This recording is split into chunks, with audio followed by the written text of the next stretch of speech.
Thank you. Thank you very much. I have a very difficult task ahead of me, but I think I'm up for the task. I have to talk to you about the problems of drinking milk. You know milk, pure white as the fallen snow. You know milk as warm as mother's touch.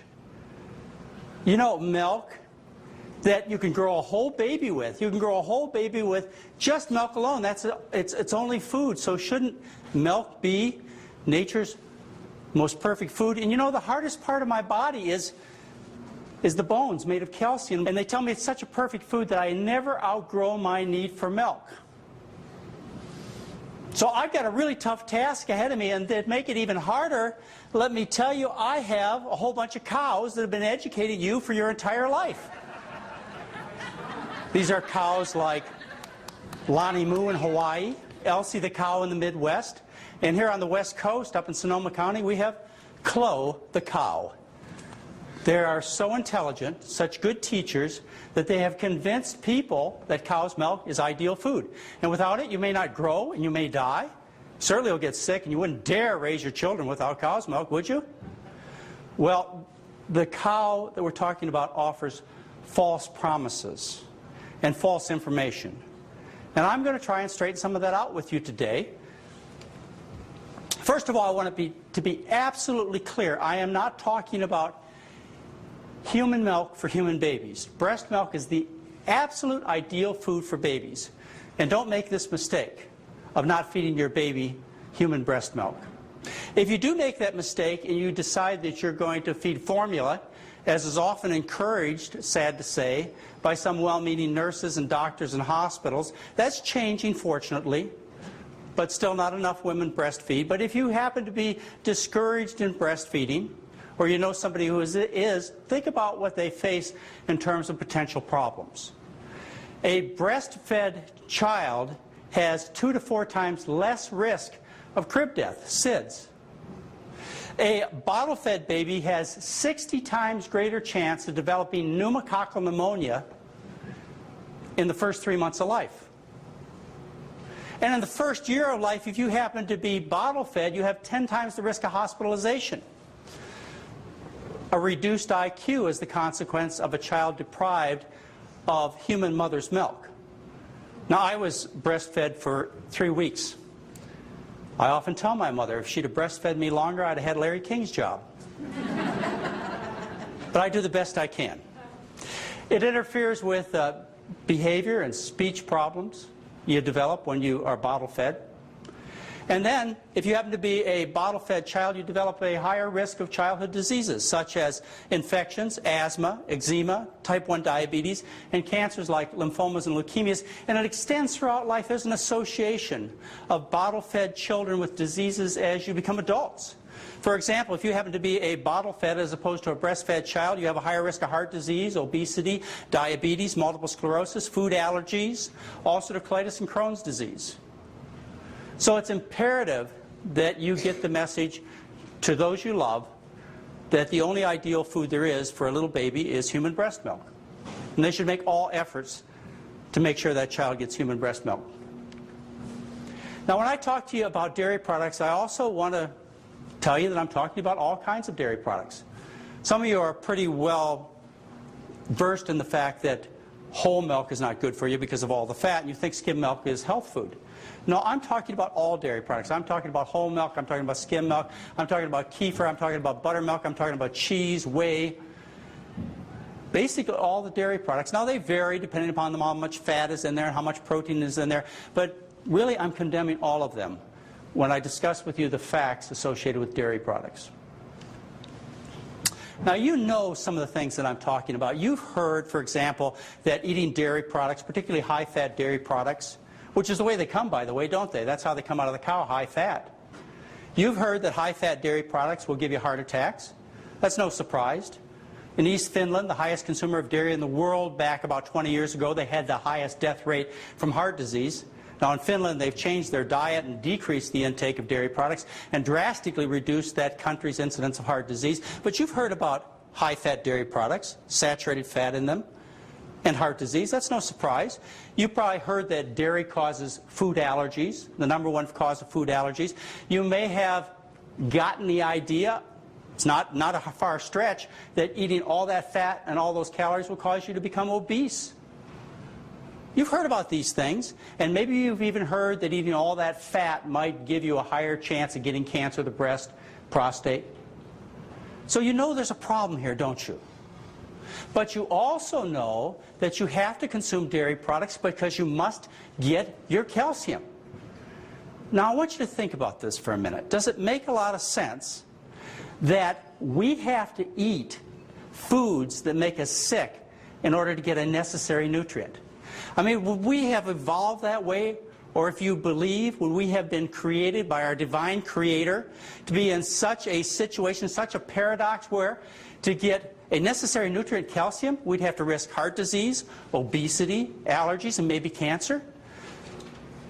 That should cause you to question the message from the dairy industry. And you also ought to question the message from the dairy industry because you see around the world there are populations of millions, actually billions of people who grow normal adult skeletons without having milk after they wean. So obviously it's possible. You've got billions of Asians, you've got hundreds of millions of people from Africa, people from the Middle East who do not drink milk products after they wean, and they grow normal adult skeletons.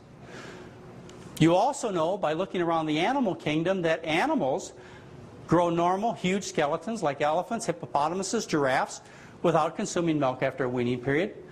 So it must be possible. But the dairy industry is out there to convince you otherwise. And they have a marketing plan. The dairy industry has the dairy checkoff, a unified marketing plan, and they have $50 billion of income to help support this plan. And the intention is to convince you that dairy products are good for you and your family. In fact, what their position statement is this: a major component of the marketing plan involves conducting and communicating results of dairy nutrition research showing the healthfulness of dairy products. Now notice what this says. This you'll find on the internet under Dairy Checkoff, put out by Dairy Management Incorporated. They are telling you that their purpose is to design and carry out nutrition research that promotes dairy products.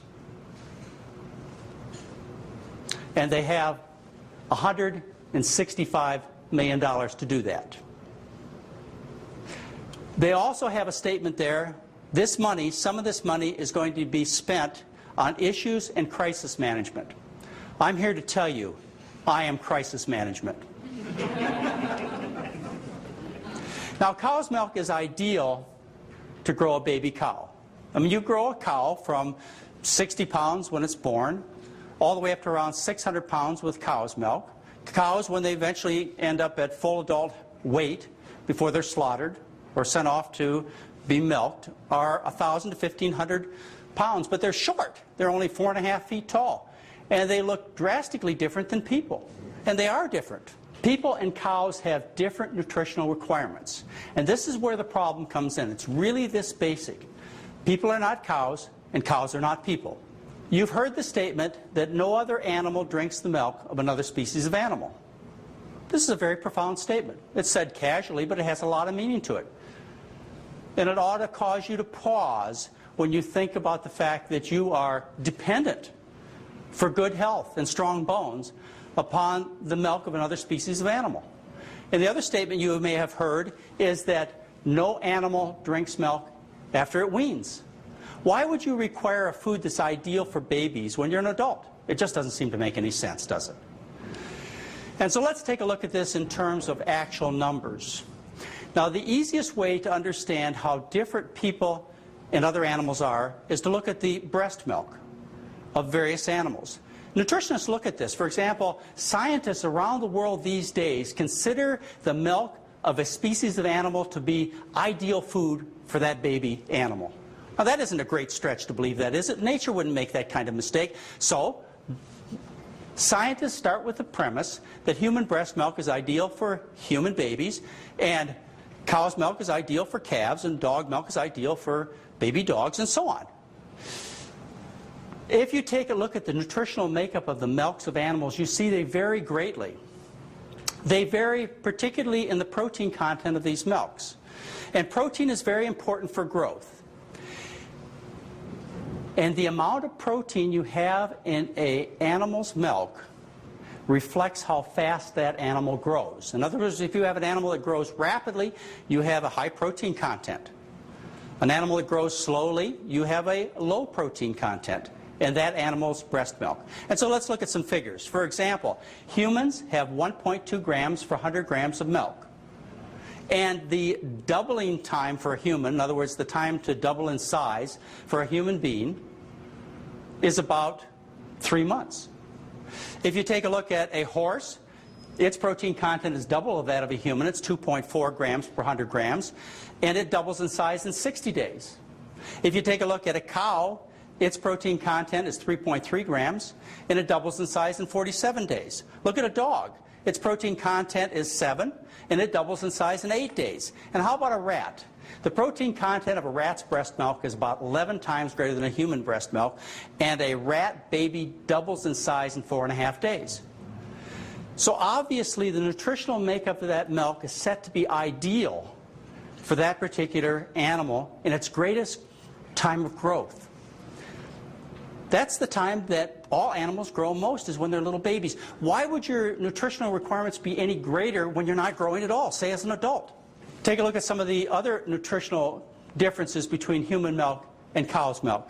For example, human milk has about 1/4 the calcium as cow's milk, and phosphorus, and sodium, and potassium. The nutrient content of human milk is very small compared to that of cow's milk for a very obvious reason. You've got to put a lot of nutrients, a lot of protein into that baby cow to get it to grow so rapidly to adult size. Whereas a human being, it grows very slowly. To make an adult human takes about 17 years. So we don't require that high a nutrient content. As a matter of fact, it's unhealthy to provide excess nutrients to a developing baby, as we'll see. One warning to you. You may not get the message that it's unhealthy to feed humans cow's milk, but I guarantee you there's a humane society out there that'll get you if you feed cows human milk. Because it has 1/4 the protein a cow needs and 1/4 the calcium. And they wouldn't grow, and they might die.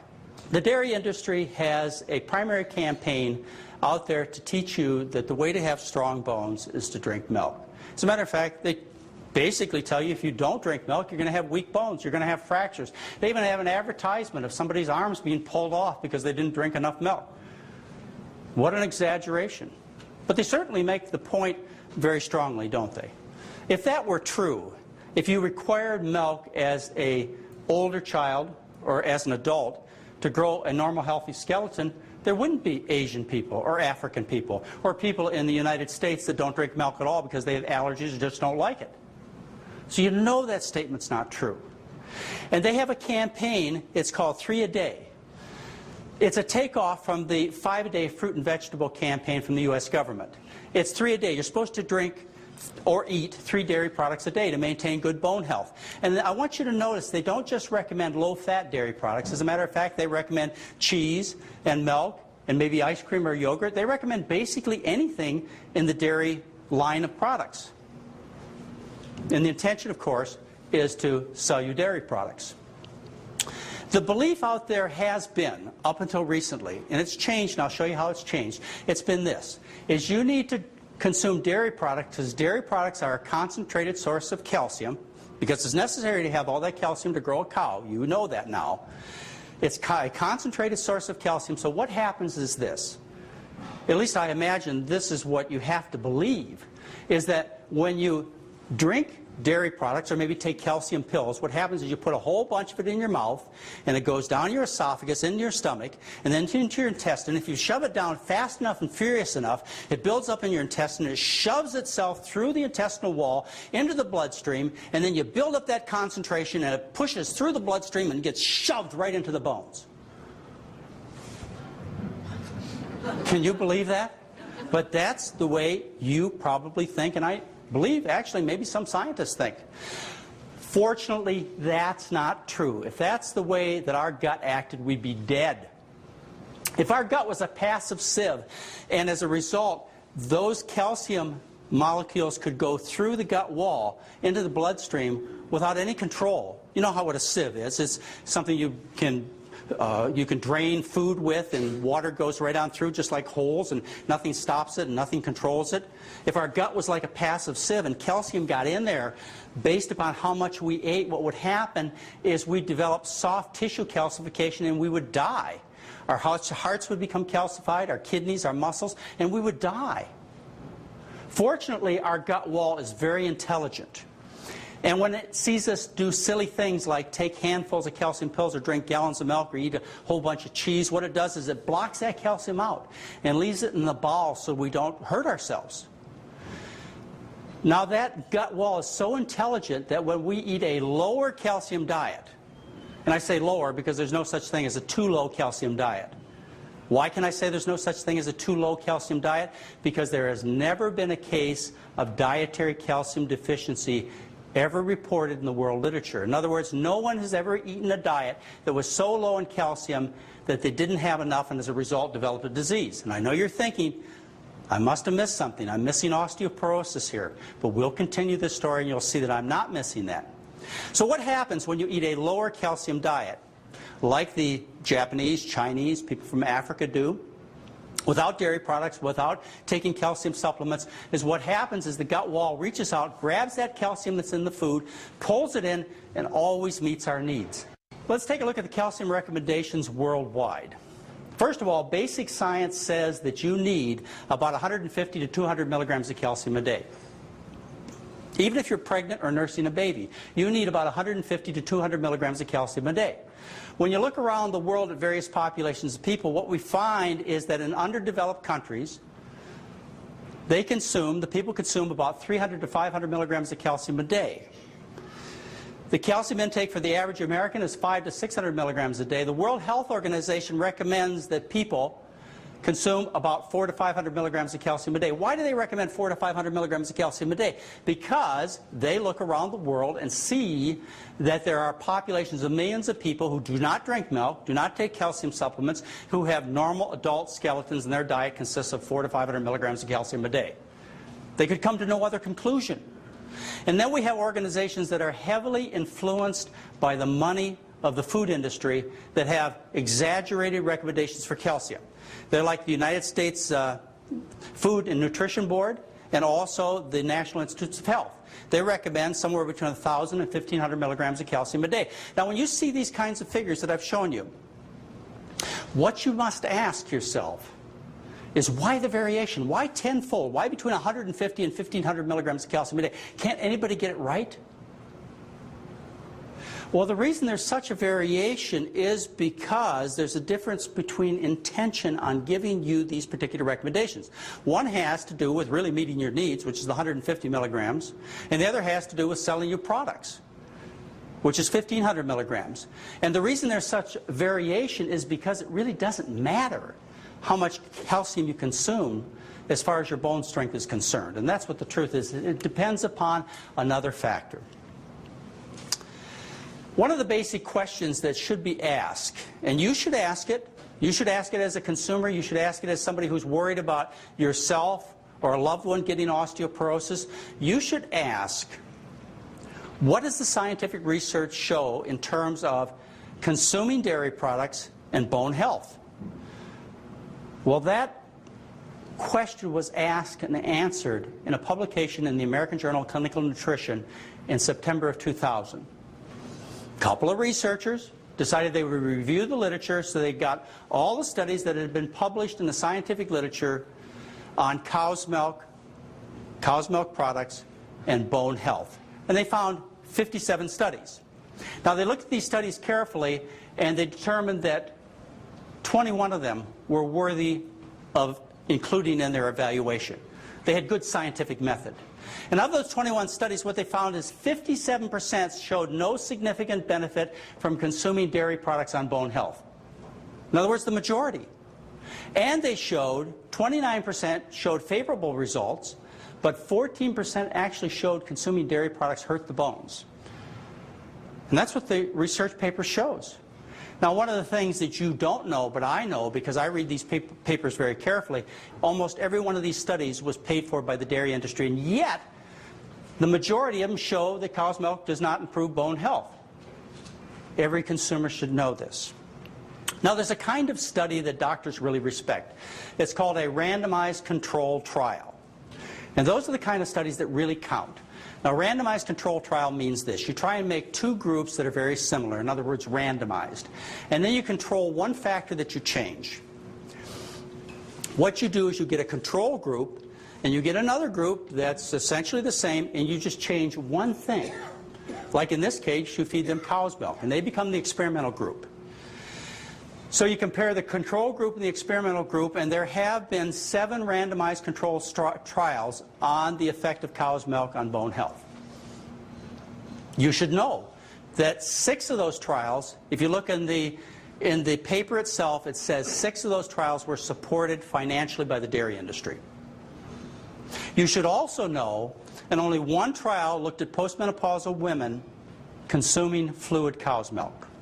In other words, only 1 trial really tested what we're concerned about, and that is, does fluid cow's milk, I'm not talking about calcium pills or cow milk pills or some other concoction they put together, but does drinking milk like is recommended by the dairy industry improve the bone strength and reduce the risk of fractures related to osteoporosis in women who are postmenopausal? 1 trial, that's it.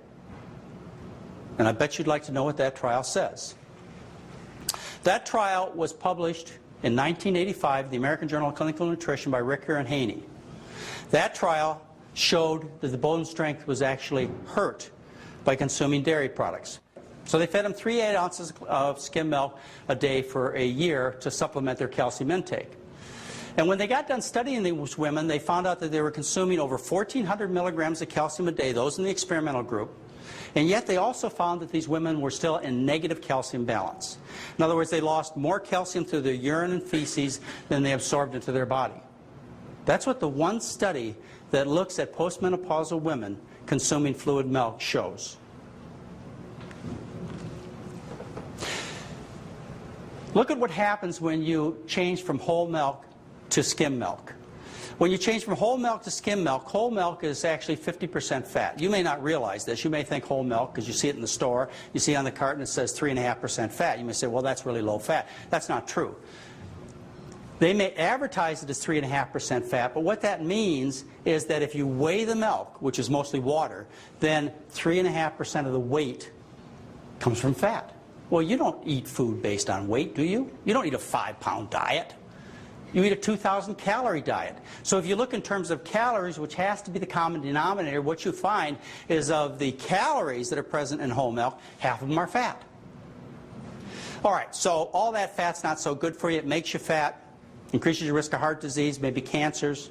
So what they do is they take the fat out. When they take the fat out, they make low-fat milk, which is advertised as 2% fat. But really, that's 31% fat based on calories, which is what we're really counting here.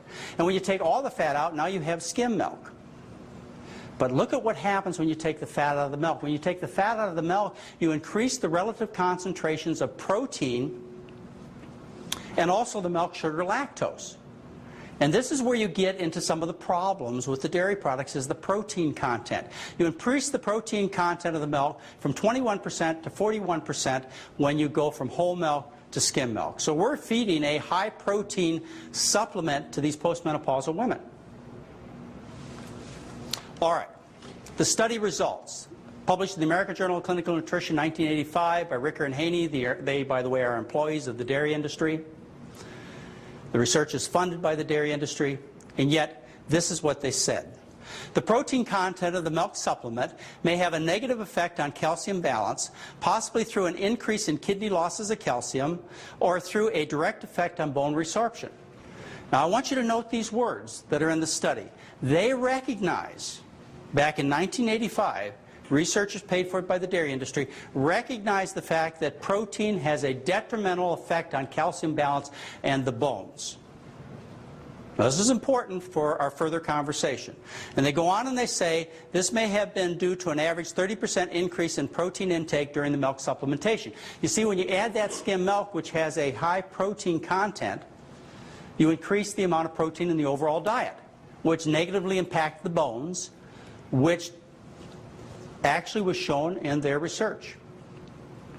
Now you may ask yourself, that study was done in 1985. Why don't they repeat the study? Well, would you? Let me explain to you how you get osteoporosis. Osteoporosis is due to the high protein, high acid content of the foods that we eat. What happens when we consume the American diet is we're consuming foods that are loaded with acid. Now you can determine that by taking foods, you can grind them up and you can measure the pH and see how much acid is in the food.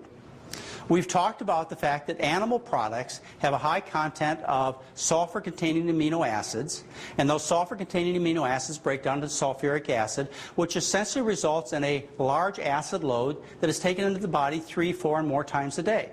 The foods that are acid in the diet are cheeses, as a matter of fact, hard cheeses. As a matter of fact, Parmesan cheese is the most acidic food people commonly consume. Eggs, meat, fish, shellfish, poultry products, very high acid content. Your alkaline, in other words, base material that you get in your diet, comes from fruits and vegetables. Your body is slightly alkaline. It has a pH just a little bit above 7. The body must maintain its pH very carefully, and the reason is because all the chemical reactions in the body depend upon having a precise pH balance. And so if the pH balance gets out of whack, the body just works very, very poorly. So the body takes every effort to guard that acid-base balance and make it absolutely precise. So what we do is we sit down to the dinner table, we consume all this acid food, the body has to neutralize the acid. So how does it do that? Well, the primary buffering system of the body is the bones. Every scientist, every doctor, every medical student knows this. And so the bones dissolve, it releases bicarbonates and other alkaline material, and this alkaline material goes to buffer the acids. The consequence is, with this dissolved bone and other changes that take place when you eat this high animal protein, high acid diet, what happens next is all this bone material goes to the kidneys, and it's lost through the kidneys into the toilet. Now sometimes this bone material, it solidifies in the kidney system and it causes little rock-hard bones that are known as kidney stones. We even have the mechanisms worked out as to how this occurs. We know about how that acid prevents the reabsorption of calcium in the kidneys. We know how that protein increases the filtration rate of the kidneys and causes the kidneys to lose more calcium. We know how sulfur-containing amino acids like methionine paralyze the kidney tubules so they can't reabsorb the calcium. We know all these things. This is research that's been worked out for 20 or 30 years. Now, if what I tell you is true, we should see that in the scientific research. If you look around the world, you see something that is very interesting and undeniable. When you look around the world and you compare hip fracture rate, and hip fractures, by the way, are the most serious thing that can happen to people when it comes to osteoporosis. You can die from a hip fracture. When researchers look around the world and see where hip fractures are common and then compare that with things that people do, for example, what they eat, what they find is a direct straight line correlation between animal protein consumption and hip fracture rate. Countries where people consume very low amounts of animal proteins, for example in rural Africa or in Asian countries, they have a very low incidence of hip fractures. And by the way, in these countries, the women will often have 10 babies and nurse each baby on average of 10 months, so they have tremendous calcium drains from their body, and yet their bones remain as strong in their 70s and 80s as they were in their 20s. As you increase the animal protein intake, you go to countries like the United States, New Zealand, Finland, Sweden, what you find is an increase in rate of hip fracture, a direct correlation. Now let's take and compare something else in the diet, and that's the calcium content of the diet and the calcium intake in various populations of people. What we find is as people increase their calcium intake in their diet worldwide, they also see a corresponding increase in risk of hip fractures. In other words, countries where people consume the least calcium, the population has the least hip fractures. Now, doesn't that strike you as interesting? Doesn't that at least say to you that consuming calcium has little or nothing to do with the strength of the bones? It certainly does to me. So the research has come to the point where well-read scientists and hopefully well-read consumers know that this idea that calcium is the problem is completely unsupported. It's not a lack of calcium that's the problem. As a matter of fact, as you read the literature and you look at the literature that I just showed you, it should be clear that the problem really is a problem of too much protein, of too much animal protein. Well, the dairy industry has $165 million to do research of their own and to counteract this kind of information. And so they have done well, but it really surprised me to hear that their new approach was that the problem was not too much protein, but too little protein. Believe it or not. And so they have put a lot of money into proving that protein is really good for the bones and not bad for the bones, as the bulk of the scientific research shows. Let me explain to you how they do this. How do you show that protein is actually good for bones as opposed to bad for bones? Well, the first thing they do is they design experiments where they look at populations of people where these people also eat a lot of vegetable foods. Lots of fruits and lots of vegetables, which are very alkaline. And once you neutralize the acid from eating all these vegetable foods, then the effect of protein does seem to build the bones. So maybe the dairy industry is right. Maybe the meat and the pork industry are right. Maybe protein really is good for the bones. When you set up the experiment that way, they also take it to the laboratory. And what they do is this. They take populations of people in a laboratory setting and they give them antacids, like Citracal. And they neutralize the acid from their diet. And then they find as they increase the amount of protein in the diet, under these manipulated experiments, as they increase the amount of protein in the diet, they find that these people have characteristics of stronger, healthier bones. Seems like the dairy industry's finally got their mechanism. They can finally prove to us that dairy products are good for the bones. They finally worked it out so scientists like myself and other researchers can really understand that dairy products are good, since the calcium theory is just complete nonsense. Well, let me carry this a little bit further. What they discovered is that in dairy, in particular dairy, but also all high animal protein foods, is a growth hormone called insulin-like growth factor 1. Insulin-like means, if you look at it chemically, it looks like insulin, and it's a powerful growth stimulant. And so what they have decided is that what happens is when you feed higher protein diets, and this is what the pork and the beef industry are thinking, you feed higher protein diets, then we make more insulin-like growth factor 1, which promotes the growth of the bones. So they're getting their theory all intact. Everything seems to be working out well there. And they've even proved it in terms of various studies. Particularly when it comes to dairy products. They've done one study on adolescent girls, and they've done one study on postmenopausal women, and they've actually measured the amount of insulin-like growth factor 1 in the blood. And what they have found is that when you feed dairy products, you increase the amount of insulin-like growth factor 1 by about 10% in these women and young girls. And they just did a study on young boys. They actually tried to find out whether it was the protein or whether it was the dairy products that was really raising this hormone level. And so they took comparable amounts of protein, either as meat, low-fat meat, or as dairy products. And what they found is the dairy products increased the amount of insulin-like growth factor by about 19% in these young boys. So finally, the dairy industry is vindicated. They have explained the mechanism as to how eating dairy products cause you to have stronger bones. Now, of course, it's very important that you neutralize the acid first, either by taking antacids or by eating a lot of fruits and vegetables for this to have any overall effect. So what counter do I possibly have to this? Well, the counter is in the overall problems that people are going to develop who buy into this message. And that is that insulin-like growth factor 1 is a growth stimulant. Yeah, it probably grows bones and grows bodies and grows lots of things. And one of the things it grows is cancer. In fact, one of the strongest promoters of cancer that researchers are studying these days is insulin-like growth factor 1. They found it to promote breast cancer, prostate cancer, lung cancer, colon cancer. There's just a whole pile of evidence associating dairy product intake with prostate cancer. And this is one of the mechanisms that has been looked at in terms of why men who consume more dairy products have much more prostate cancer. You see, what happens is insulin-like growth factor 1 stimulates growth. It causes cells to proliferate, which you don't want your cancer cells to do. And it prevents cells from dying, which you don't want your cancer cells to do. So it may be true on one hand that they have found a way to stimulate bone growth and found the mechanism, and they may convince you, but you need the whole story. It's certainly something you do not want to take advantage of. Let me explain another way that all of this milk may promote bone growth. You know that consuming female hormones, in particular estrogen, makes the bone strong. You've been educated on this by the pharmaceutical industry for 40 years. Take hormones. After you go through menopause, you'll have stronger bones.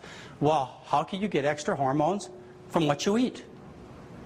Well, dairy products, it's estimated, provide 60 to 70% of the estrogen that comes to people through food. And one of the interesting ways that this estrogen gets in people through dairy products has to do with the farming practices that occur today. It used to be when you had a dairy cow on the farm, you got a quart of milk a day. It used to be when you had a cow on the farm and the cow got pregnant, you let the cow have a break. And you let her go through her pregnancy without being milked every day. That's the way it used to be. But with modern farming practices, that's not the way it is. They'll get 24 quarts of milk out of a cow a day, and they milk that cow through the whole pregnancy. During pregnancy, the female, the cow, produces estrogens. And you can see this in the milk that you get at various stages of pregnancy from that cow. For example, in a non-pregnant cow, you have 15 picograms per milliliter of estrogen. During the first half of pregnancy, it is increased by tenfold. You have 151 picograms. But during the last days of pregnancy, it's 1,000 picograms per milliliter.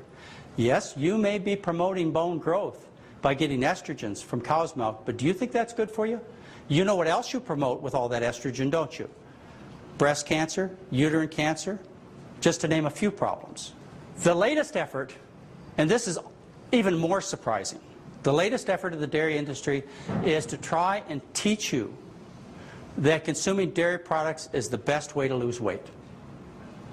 Don't you think there's a problem here? Don't you think there's a disconnect?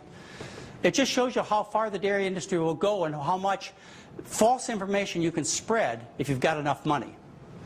They have advertisements that appear in your magazines that tell you that you should look to your refrigerator to solve your weight problems. Now, the researchers who publish the research are in the pockets of the dairy industry. They pay for this research.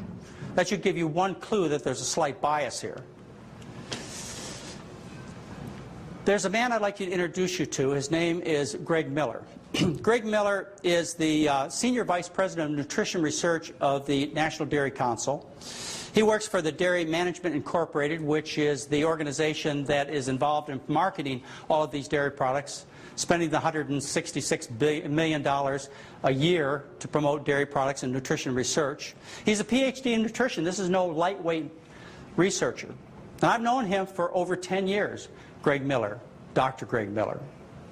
First time I met him was on a television show back about 1993. Now, Dr. Greg Miller, he says some interesting things. We'll talk about him a little later, too, so keep him in mind. One of the things that Dr. Miller says on the internet, he says independent research confirming dairy's role in weight reduction is mounting. He tells us this helps to position dairy foods as part of the solution to America's growing obesity epidemic, Greg Miller says. And he tells us informing the public about dairy's role in the fight against obesity. Really, this is the bottom line. Dairy's role in the fight against obesity will help increase consumption of milk, cheese, yogurt, among other dairy products. Notice they don't just say consuming low-fat milk would be good for weight loss. They mention all the dairy products Dr. Greg Miller does. What is the purpose of cow's milk? The purpose of cow's milk is to grow a cow from 60 pounds to 600 pounds. How all of a sudden did cow's milk become the new anti-obesity drug? The miracle weight loss product of the 21st century. I just cannot understand it. How could you take such a leap in understanding and common sense? Well, if you've got $166 million, you can do anything, I guess. Let's take a look at some of the research that has been published and funded. The publication has been funded by the dairy industry. They tell us in one of the review articles that there have been studies done comparing the effect of weight loss and calcium consumption. And these are some of the statements that are made. One of the 17 randomized studies found weight loss in people taking calcium pills. That means 16 out of 17 studies that have been done, and this was published in the year 2003. 16 out of 17 studies taking calcium pills do not show weight loss, but one does. Now the idea is this: when you consume calcium, what it does is it grabs a hold of fat in the food and prevents the fat from making you fat. But the actual research says it doesn't work. They continue in this very same paper. They continue and say 9 randomized studies where fluid milk was added, 2 showed significant weight gain, and none showed significant weight loss. This is a review paper of the studies on the effect of dairy products on weight control. And yet you see advertisements that show exactly the opposite. You ought to be surprised. In fact, you ought to be angry. Here's one of the studies, sponsored by the International Dairy Foods Association. You might suspect a bias, but look at the results. 204 healthy men and women increased skim and 1% milk by 3 cups a day for 12 weeks. And what happened is they gained 1.32 pounds. Now, they didn't feed them cheese and ice cream and whole milk and the other products that are advertised to you directly as a consumer to consume because that's your new solution for weight loss. No, they fed them skim milk or low-fat milk, and they gained weight. Can you imagine what happened as they fed them what they're advertising in the advertisements today? Can you imagine what would happen to people?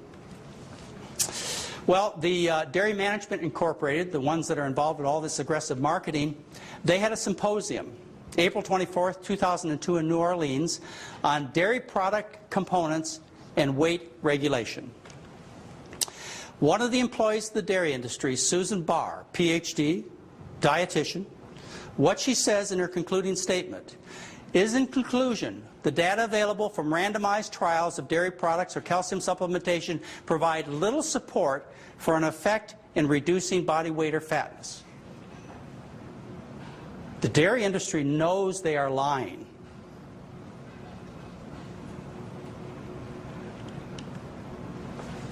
Everything you once believed about nutrition is now false. There are no limits to where the dairy industry will not go in terms of spreading misinformation. The dairy industry has teamed up with the National Medical Association to write articles about this statement, by the way, you can find on the internet, to write about the role of dairy in helping reduce the risk of heart disease, hypertension, and other serious health issues. Can you believe this? I mean, you always thought eating all those high-fat, high-cholesterol dairy products would give you a heart attack. But now the dairy industry is telling you that's not the case. And they have credibility. They have teamed up with the National Medical Association. Would you like to know who the National Medical Association is? I wanted to know. The National Medical Association promotes the collective interests of physicians and patients of African descent. Now, what do African Americans have in common in terms of health and dairy products? Lactose intolerance. They get diarrhea, stomach cramps, and gas. 90% of them are lactose intolerant. How in the world does the dairy industry, who promotes a product that makes African Americans sick, gets teamed up with the National Medical Association? How does that happen? They lose weight. I won't even offer the answer for you, but it comes in the form of $166 million, at least in part. High blood pressure. Here's a review article paid for by the dairy industry where they looked at the studies on high blood pressure. They tell you the way to reduce your blood pressure is to eat more dairy products. So these researchers, funded by the dairy industry, they looked at the studies. 67 studies were found. 47 were worth really looking at because they had decent data. The decrease in blood pressure was found to be about 1/1 millimeter of mercury. Do you know that in our program, in about 72 hours with people who have definite high blood pressure, we drop their blood pressure 23/14 millimeters of mercury in about 3 days, and we get almost every one of them off medication. And the dairy industry is bragging about a 1/1 millimeter drop in blood pressure. Certainly in their advertisements, the message comes across a lot different than what the scientific research really shows. So the dairy industry is spending $166 million annually to give you false information. They're telling you things that you may have believed up to this day, but the scientific research does not support. They're telling you that dairy products are proper for human nutrition. You know that cannot be true. These products are designed for cows, and you are not a cow. They tell you it's necessary to have calcium. You know that's not true. You look around the world and people have strong, healthy bones, and they do not consume dairy products. They tell you these dairy products are necessary to prevent osteoporosis. Well, if that was true, we wouldn't have Asians or Africans in this country, at least no elderly ones. And it's an effective weight loss program. I guess they're just trying to see how far they can go, to see if there's really any limits where consumers will stand up, and maybe even a government agency will stand up and say, you can't do this anymore. I don't think they've reached the limits. I don't know what they'll say next, but I won't be surprised based on what they've said in the past. But what you need to know is that dairy products are a serious health hazard. Dairy products are not necessary for good health. But I really haven't completed my message to you. All I hope I have done is convince you of the fact that dairy products are not necessary for your personal health. These are not necessary foods to have strong, healthy bodies. Hopefully I've gone that far with you. What I'd like to do is I'd like to carry on this conversation, and I'd like to tell you the real downside of consuming dairy products. You need to know what the real impact is in terms of your health. And I'm going to tell you that in just a moment. Thank you.